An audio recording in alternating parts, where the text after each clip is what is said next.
Hi, my name is Annie, and welcome to the Walking Word, where we go through the Holy Bible in a year as part of discipling. We are currently reading the book of Deuteronomy, chapter 20, and in Deuteronomy chapter 20, we're reading about courage in war. When you go out to war against your enemies and see horses and chariots and an army greater than your own, do not be afraid of them. For the Lord your God, who brought you up from the land of Egypt, will be with you. When you are about to go into that battle, the priest shall come forward and say to the soldiers, Hear, O Israel, today you are going into battle against your enemies. Be not weak hearted or afraid. Be neither alarmed nor frightened by them. For it is the Lord your God who goes with you to fight for you against your enemies and give you victory. Don't be afraid. And it's the priest declaring this. Remember, the priests were also speaking on behalf of God. And that's basically the office of priesthood, is to be able to declare on behalf of God that what is bound on earth is bound in heaven, and what is loosed in heaven is loosed on earth. Then the officials these officials shall say to the soldiers, Is there anyone who has built a new house and not yet had the housewarming, or rather has not lived in it? Or, let him return home, lest he die in battle and another dedicate it. Is there anyone who has planted a vineyard and never yet enjoyed its fruits? Let him return home, lest he die in battle and has never enjoyed its fruits in his stead. Is there anyone who has betrothed a woman who's engaged there and not yet taken her as his wife? What is taking someone as your wife is laying with them, having intercourse with them. Let him return home, lest he die in battle and another take her to his wife. In fine, the officials shall finally say to the soldiers, Is there anyone who is afraid or weak-hearted? Let him return home, lest he make his fellows as faint-hearted as himself. So if if you don't have that courage in your heart, move aside. It's okay, move aside as we're forging ahead with God in this war. So don't come with the spirit of discouragement here. When the officials have finished speaking to the soldiers, military officers shall be appointed over the armies. When you march up to attack a city, first offer it terms of peace. Hey, we come in peace. This is what we're thinking. These are the areas of, we can find a truce. Come in peace first.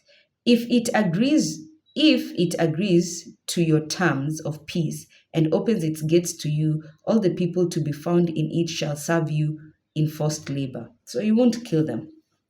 These people you shall just take them in as slaves. But if it refuses, this city, to make peace with you and instead offers you battle, lay siege to it. Finish them. And when the Lord your God delivers it into your hand, put every male in it to the sword. Kill every male. Because remember, male are the ones who create generations, right? Men are the ones who create generations and communities. But the women and the children and the livestock and all else in it that is worth plundering, you may take as your booty, as your spoil, and you may use it to plunder your enemies, which the Lord your God has given you. This is how you shall deal with any city at a considerable distance from you, which does not belong to the people of this land. But in the cities of those nations which the Lord your God is giving you as your heritage, you shall not leave a single soul alive. You must doom them all. And who are these? The Hittites, the Amorites, the Canaanites, the Perizzites, the Hivites, and the Jebusites, as the Lord your God has commanded you, lest they teach you to make any abominable offerings as they make to their gods, and thus make you sin against the Lord your God. Ooh. Now, those other people, those other cities that surround you, offer terms of peace. If they refuse, lay siege on them, kill all their male. However, for this specific group of people who are in the land that I'm going to give you as a possession, do not leave any soul alive, male or female. Those ones out, all of them. Verse 19, when you are at war with a city and have to lay siege to it a long time before you capture it. You shall not destroy its trees by putting an axe to them. You shall eat their fruit, but you must not cut down the trees. After all, are the trees of the field after all, are the trees of the field men, that they should be included in your siege? However, those trees which you know are not fruit trees you may destroy, cutting them down to build siege works with which to reduce the city that is resisting you. So also, God cares about the earth, and we've discussed this before. O earth, the earth speaks, creation speaks, trees speak. And if a fruit is bearing fruit, don't take it down.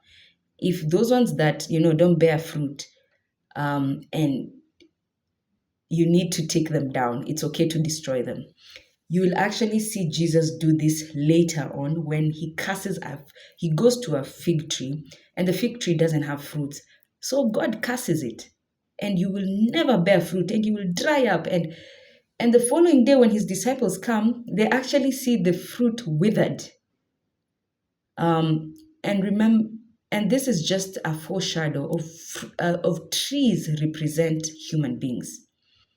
Any tree that doesn't bear fruit, if you do not bear the fruits of the Holy Spirit, what are those?